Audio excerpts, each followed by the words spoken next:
ఇర్మియా గ్రంథము 25వ అధ్యాయము మొదటి వచనం.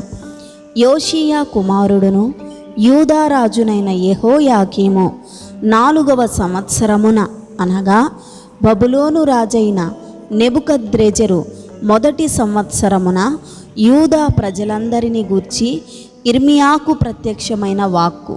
2వ వచనం. ప్రవక్త అయిన ఇర్మియా యూదా ప్రజలందరితోనూ యెరూషలేము నివాసులందరితోనూ ఈ వాక్కును ప్రకటించెను. 3వ వచనం. ఆమోను కుమారుడును యూదా రాజునైన యోషీయా 13వ సంవత్సరము మొదలుకొని నేటి వరకు ఈ 23 సంవత్సరములు యెహోవా వాక్కు నాకు ప్రత్యక్షమగుచూ వచ్చెను. నేను పెందలకడ లేచి మీకు ఆ మాటలు ప్రకటించుచూ వచ్చినను మీరు వినకపోతిరి. 4వ వచనం. మీ చేతి పనుల వలన నాకు కోపము పుట్టించకుండునట్లును నేను మీకు ఏ బాధయు కలుగజేయకుండునట్లును. 5వ వచనం. అన్యదేవతలను అనుసరించుటయు వాటిని పూజించుటయు వాటికి నమస్కారము చేయుటయు మాని. 6వ వచనం. మీరందరూ మీ చెడ్డ మార్గమును మీ దుష్టక్రియలను విడిచిపెట్టి తిరిగిన ఎడల యెహోవా మీకును మీ పితరులకును నిత్య నివాసముగా దయచేసిన దేశములో మీరు నివసింతురని చెప్పుటకై యెహోవా పెందలకడ లేచి ప్రవక్తలైన తన సేవకులనందరినీ మీ యొద్దకు పంపుచూ వచ్చినను మీరు వినకపోతిరి, వినుటకు మీరు చెవియొగ్గకుంటిరి. 7వ వచనం. అయితే మీకు బాధ కలుగుటకై మీ చేతుల పనుల వలన నాకు కోపము పుట్టించి మీరు నా మాట ఆలకింపకపోతిరని యెహోవా సెలవిచ్చుచున్నాడు. 8వ వచనం. సైన్యములకధిపతియగు యెహోవా ఈలాగు సెలవిచ్చుచున్నాడు. 9వ వచనం. మీరు నా మాటలను ఆలకింపకపోతిరి గనుక నేను ఉత్తర దేశములోనున్న సర్వజనములను నా సేవకుడైన నెబుకద్రెజరును బబులోను రాజును పిలువనంపించుచున్నాను. ఈ దేశము మీదికిని దీని నివాసుల మీదికిని చుట్టూనున్న ఈ జనులందరి మీదికిని వారిని రప్పించుచున్నాను.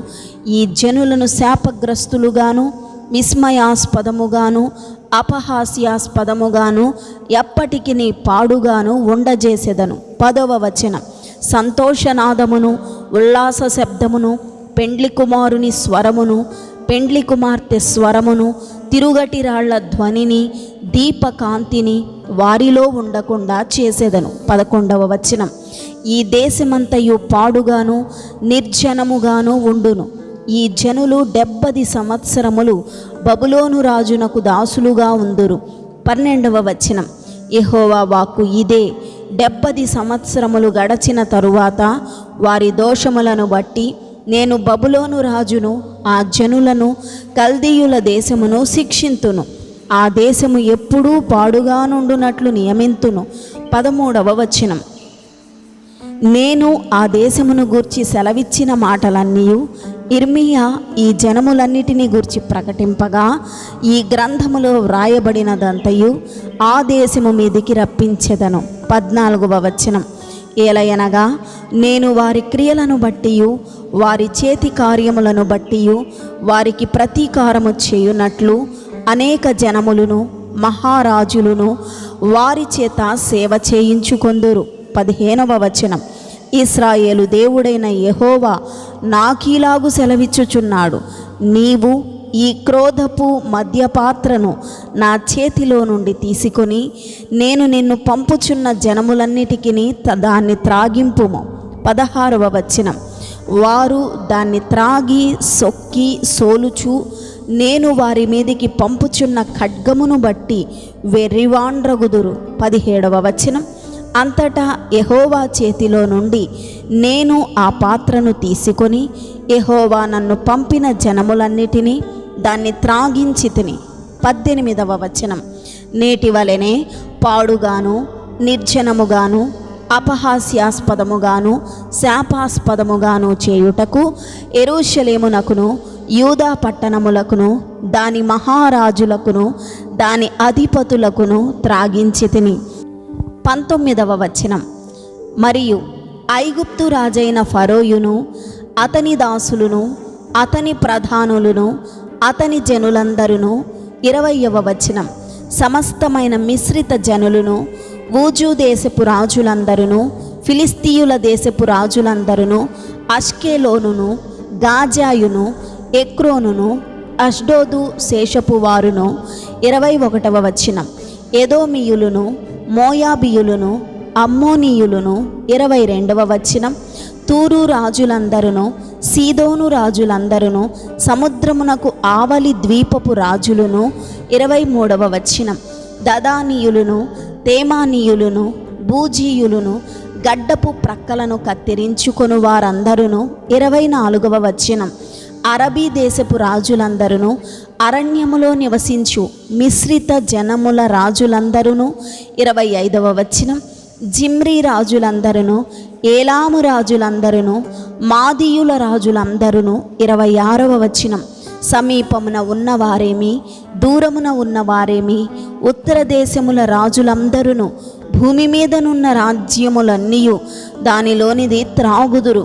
శేషాకు రాజు వారి తరువాత త్రాగును. 27వ వచనం, నీవు వారితో ఇలాగు చెప్పుము, ఇశ్రాయేలు దేవుడును సైన్యములకు అధిపతియునైన యెహోవా ఇలాగు సెలవిచ్చుచున్నాడు, నేను మీ మీదికి పంపబోవు యుద్ధము చేత త్రాగి మత్తిల్లి కక్కుకొను వారి వలనే ఉండి మీరు మరలా లేవకుండా పడుదురు.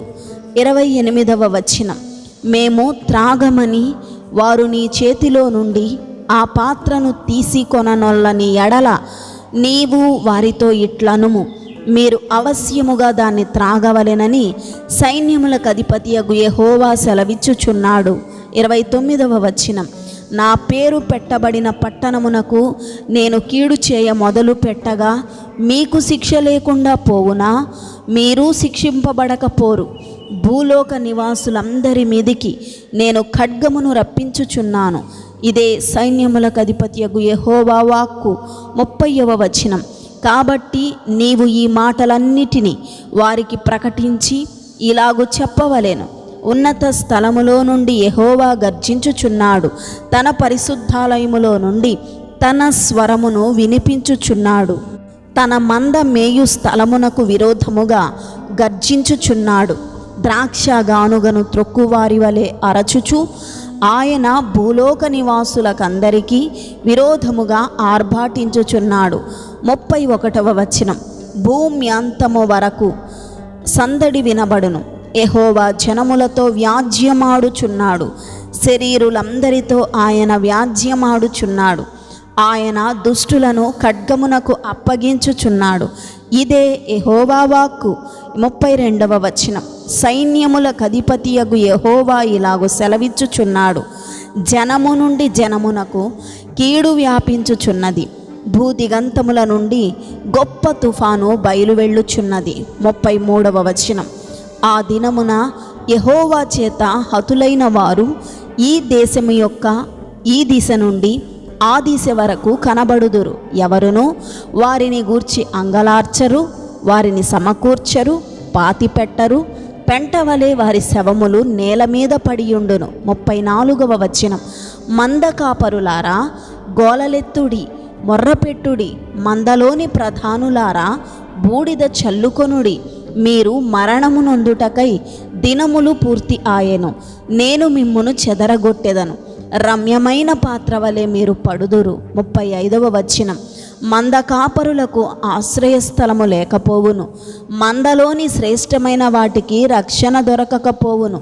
36వ వచనం, ఆలకించుడి, మందకాపరుల మొర్ర వినబడుచున్నది, మందలోని ప్రధానుల గోల వినబడుచున్నది, యెహోవా వారి మేత భూమిని పాడు చేసి ఉన్నాడు.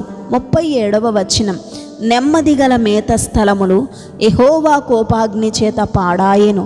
38వ వచనం, క్రూరమైన ఖడ్గము చేతను ఆయన కోపాగ్ని చేతను వారి దేశము పాడు కాగా, సింహము తన మరుగును విడిచినట్లు ఆయన తన మరుగును విడిచెను.